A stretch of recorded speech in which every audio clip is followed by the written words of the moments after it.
What if the person hunting you already knew exactly how investigators would look for him? What if he had studied them? What if the most dangerous predator in the room was the one who was supposed to understand crime the best?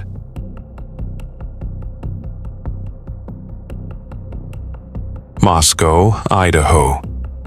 Population, about 25,000. The kind of town where people still leave their doors unlocked. Where the biggest weekend concern is a college football game. Where danger felt like something that happened elsewhere. But at 1122 King Road, 4 young people were living their best lives, completely unaware that someone had already found them. Madison Mogen, 21 years old, senior, best friend to everyone who knew her. The girl who could light up a room just by walking into it.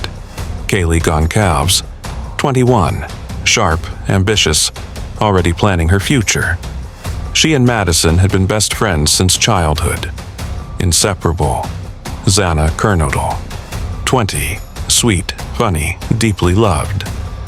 That night, her boyfriend Ethan had come to stay over. Ethan Chapin, also 20, a fraternity brother, a son, a boyfriend who just wanted to spend a Saturday night with the girl he loved. None of them would see Sunday morning, November 12th, 2022, a Saturday. The 4 friends did what college kids do. They went out. Kaylee and Madison headed to a popular local bar called the Corner Club. Xana and Ethan spent the evening at the Sigma Chai House. It was normal, it was fun, it was everything college is supposed to be. Just after 1:40 in the morning, Kaylee and Madison stopped at a food truck called Grub Truck, just off campus. They were laughing, joking with the staff. A Lyft driver later picked them up. He would be one of the last people to see them alive. They arrived home. Xana and Ethan were already back. The house settled. The lights went off one by one. 2 other roommates were also home that night, Dylan Mortensen and Bethany Funke. They were asleep in their rooms on the lower floor. They would survive.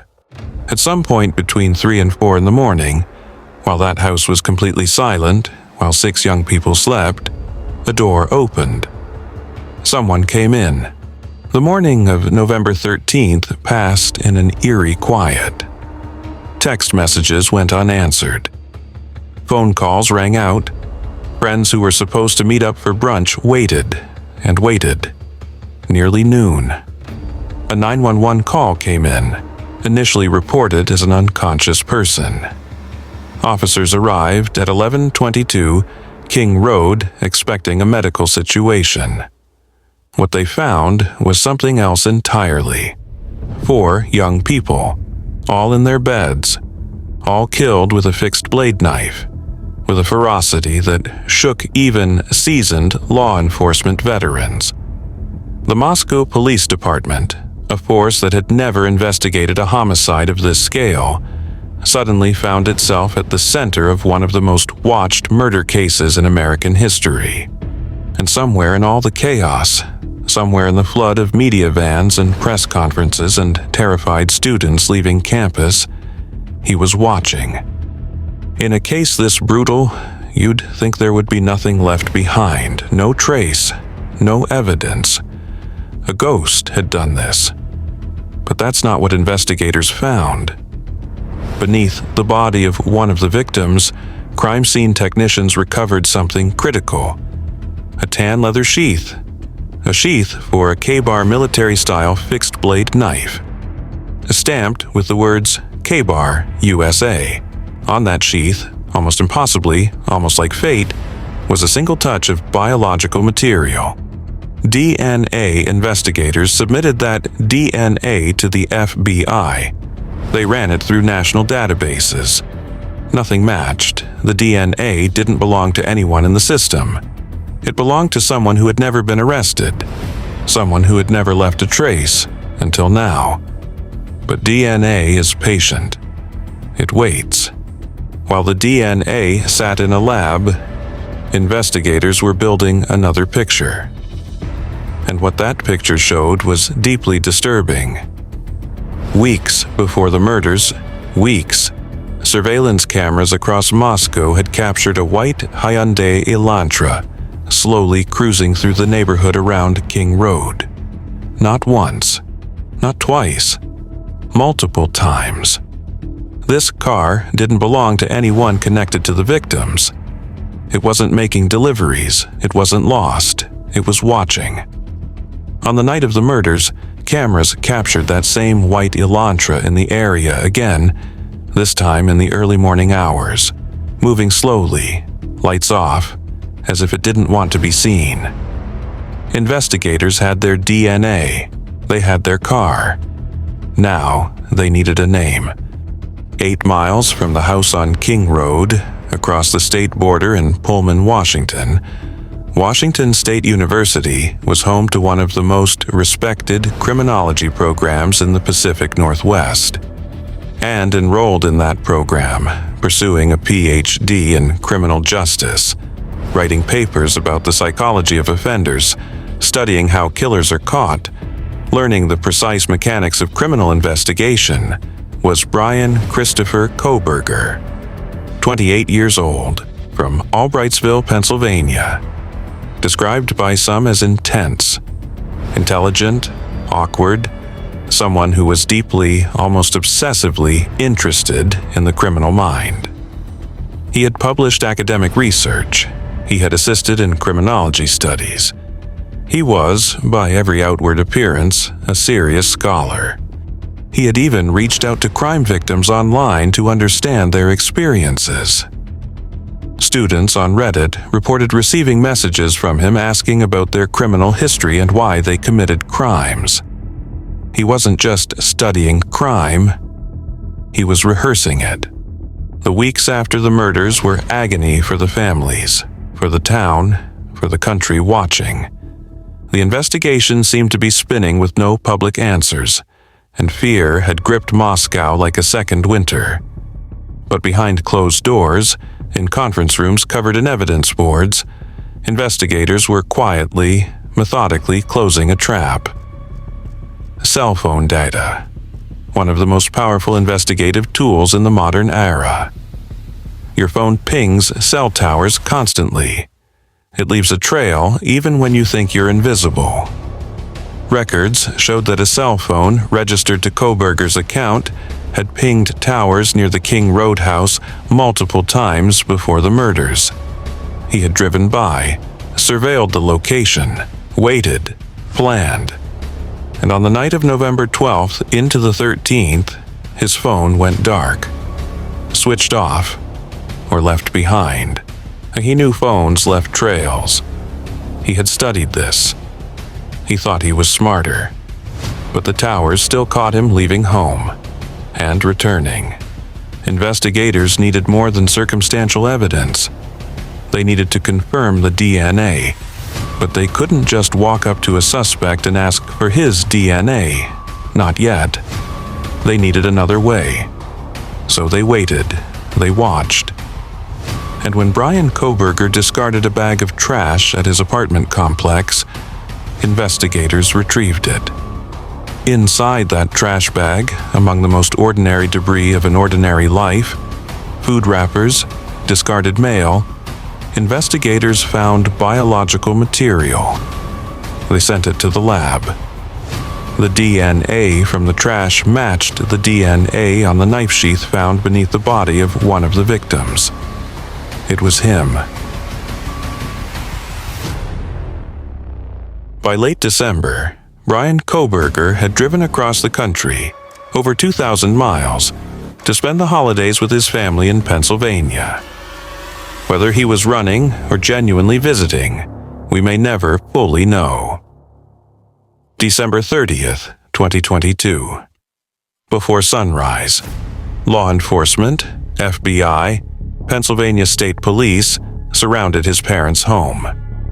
They didn't have to wait long. Bryan Kohberger was taken into custody without incident, 47 days after 4 college students were killed in their beds. Across the country, Families of the victims were notified before the news broke publicly. Steve Goncalves, Kaylee's father, later described that moment as something that couldn't be put into words. The relief, the grief, the rage, all of it arriving at once. The question everyone asked, the question that may never be fully answered, is why? Investigators could not find any direct connection between Bryan Kohberger and the 4 victims before the murders. No relationship, no conflict, no digital exchange, no known meeting. He appears to have simply chosen them. A PhD criminology student. A man who built his entire academic career on understanding how monsters are caught. And he made every mistake he should have known not to make. Maybe he wanted to be caught. Maybe arrogance blinded him. Or maybe, and this is the most chilling possibility of all, he simply believed he was smarter than everyone looking for him. 2 roommates survived that night. Dylan Mortensen and Bethany Funke were home. They were asleep. According to court documents, Dylan Mortensen opened her door during the attack and saw a figure she described as a bushy-haired man in black clothing walking past. She was so frozen, so paralyzed with an inexplicable fear she couldn't explain in the moment, that she locked her door and stayed still until morning. That instinct, as horrifying as its context is, may have saved her life. On July 2nd, 2025, just weeks before his trial was set to begin, Bryan Kohberger stood before a judge and said one word: guilty, 4 times. Did you, on November 13th, 2022, enter the residence at 1122 King Road in Moscow, Idaho, with the intent to commit the felony crime of murder? Yes. Did you, on November 13th, 2022, in Latah County, state of Idaho, kill and murder Madison Mogen, a human being? Yes. And did you do that willfully, unlawfully, deliberately, and with premeditation and malice of forethought? Yes. Did you, on or about that same date in Moscow, Idaho, kill and murder Kaylee Goncalves, a human being? Yes. And did you do that willfully, unlawfully, deliberately, and with premeditation and malice of forethought? Yes. And did you, on that same date in Moscow, Idaho, kill and murder Xana Kernodle, a human being? Yes. And did you do that willfully, unlawfully, deliberately, with premeditation and malice of forethought? Yes. And then on or about November 13th, 2022, again in Latah County, Idaho, did you kill and murder Ethan Chapin, a human being? Yes. Did you do that willfully, unlawfully, deliberately, with premeditation and malice of forethought? Yes. Once for each life he took. He accepted a plea deal. 4 consecutive life sentences without the possibility of parole. No death penalty, no trial. And when the judge gave him the chance to explain himself, to finally give the families the one thing they had waited nearly 3 years for, he said nothing. The families stood in that courtroom and delivered some of the most powerful statements ever heard in an American murder case.